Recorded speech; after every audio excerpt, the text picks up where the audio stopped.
आपण मानक स्वागत करुच्ची आसते आज गोटे देखा देसी कांकड़र झोल मुझे देसी कांकड़ आलू दीटा नहीं टमाटो मसला नहीं पियाज रसुण अदा जीरा पाउडर धनिया पाउडर गरम मसला पाउडर लंका पाउडर लुण स्वाद अनुसार हल्दी पाउडर आसतु आम प्रथम पियाज रसुण अदाटार पेस्ट बनई नबा और देखो कांकटा को आम टिके जमी पोटल काटती से भाव में टिके टिके चोपा भाया छड़े मझीरु दिफाड़ कर काटी नबा आसतु ये सब काटिबा और मसलाटा प्रस्तुत करवा।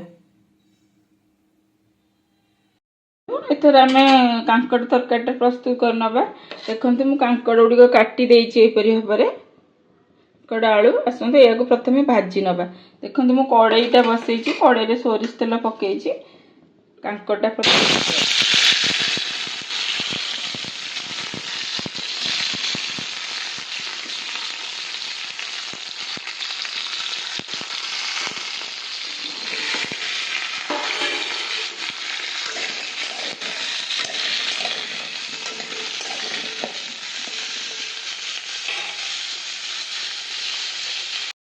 कांकड़ टाइप भाव भाजी गला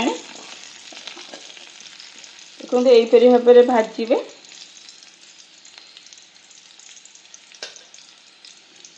आसता देखो मु कड़े सोरिष तेल पकईदे तेलटा भी ताती गला आसता आम टिके चीनी पकेबा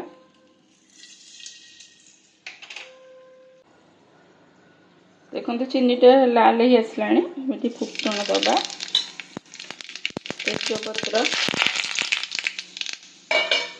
सुखिला लंका दीटा दबा दालचीनी खंडे पकेबा देखो गोलमरीचटा टिके छेचिकी रखी पकेबा गोटे गोलमरीच पकेबा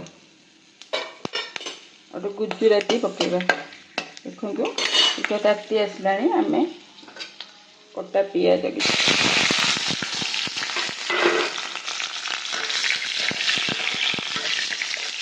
देखो पियाजटा भाजी आसिले मसला पेस्टा पकईबी पियाजटा लाल ही आसला आम पेस्टा पकईदे मसला पेस्ट मुझे टमाटोटा काटी दे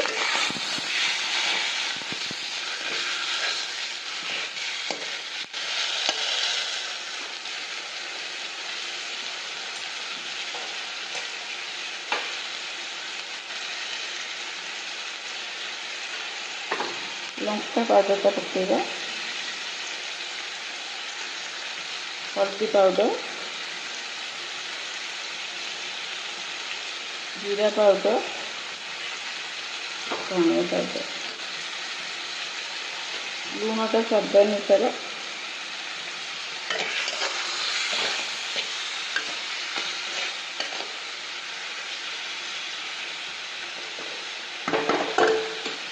मसलाटा भल भाव में होगला आम भाजी रखा कांकड़ आलूटा पकईद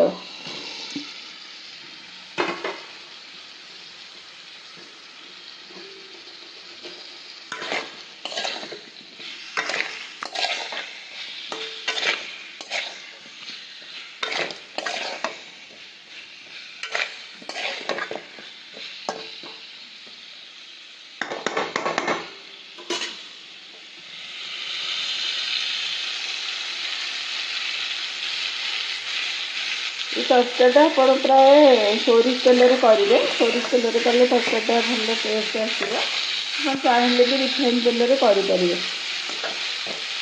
मुझे सोरिष तेल कर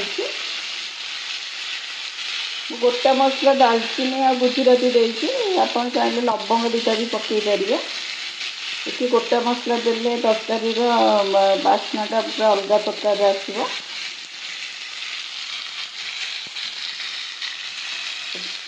कांकड़ आलूटा कषि होगा देखिए पानीटा देद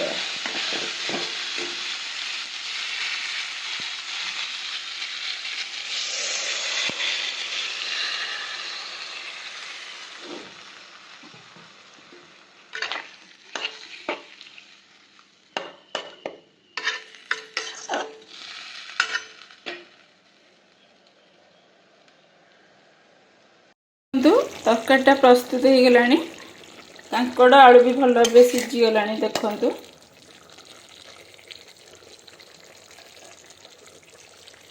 ଫୁଟିगଲାଣି। ଆସନ୍ତୁ ଆମେ ଗରମ ମସଲା ଗୁଣ୍ଡଟା ଦେଇଦେବା।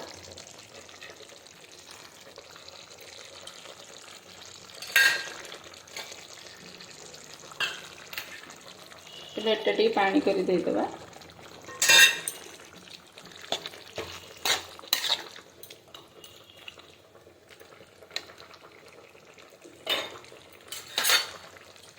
ଏଥର ପ୍ରସ୍ତୁତ ହେଇଗଲା ଆମର ଦେଶୀ କାଙ୍କଡ଼ର ଝୋଳ। ଆସନ୍ତୁ ଆମେ ଏହାକୁ ବାଢ଼ି ନେବା ପ୍ଲେଟ୍ରେ।